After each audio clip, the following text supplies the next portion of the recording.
Арбаңыздар, замандаштар, мынакей биздин Борбордук скверди караңыздарчы. Чиркин, жап-жашыл, жөн эле жайлоодо жүргөндөй эле сезим болот. Абасы таза. Бүткүл шаарыбыз өзү таза, жап-жашыл. Мына бул жерде гүл отургузуу иштери жүрүп жатат.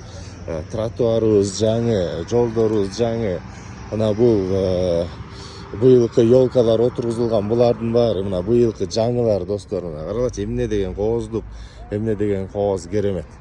Мынакей могул бактагы ар бир өңөрдүн эсиңерде болуш керек. Анткени бул Кара Кол шаарынын канча жылдан бери өсүп турат. Мынакей бул жерибизде мына мини сквер деп коебуз. Бул жерибизге дагы жашылдандыруу чарбасынын аракеттери менен суу алып келинип, сугарылып баштагандан кийин ички ирригация менен мына өзүңүздөр көргөндөй эле азыр бүт жап-жашыл, достор. Мынакей жап-жашыл кооз эң сонун. Кара Кол шаарын сагынгандар лайк басыңыздар, каналга катталыңыздар, достор.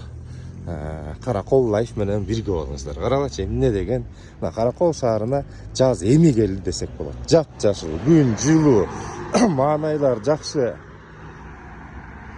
Кудайга шүгүр, достор. Ушул Кара Кол шаарынын өнүгүшүнө салым кошкон жалпы биздин жалпы ким өнүгүшүнө салам кошуп аткан болсо, жалпы ошолордун баарына терең ыраазычылык, достор. Караңыздарчы.